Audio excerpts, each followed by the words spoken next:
আলহামদুলিল্লাহ, মুক্ত স্বাধীন বাংলাদেশে আসার যে অনুভূতি সেটা ভাষায় প্রকাশ করা যাবে না।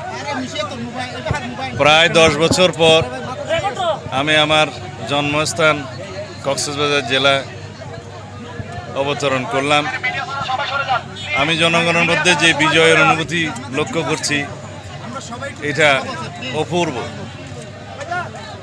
যে বিজয় বাংলাদেশে অর্জিত হয়েছে শত সহস্র শহীদের রক্তের বিনিময়ে, যে রক্তস্নাত বাংলাদেশ আমরা পেয়েছি, সেই বাংলাদেশে যে বিপ্লব সংগঠিত হয়েছে ছাত্র জনতার আত্মদানের মধ্য দিয়ে, আমাদের অঙ্গীকার, আমাদের প্রতিশ্রুতি, শহীদের স্বপ্নের বাংলাদেশ আমরা গড়ে তুলব ইনশাআল্লাহ। এটি প্রকৃত, এটি বৈষম্যহীন, সাম্যভিত্তিক এবং সামাজিক ন্যায় বিচার নিশ্চিত করতে হবে।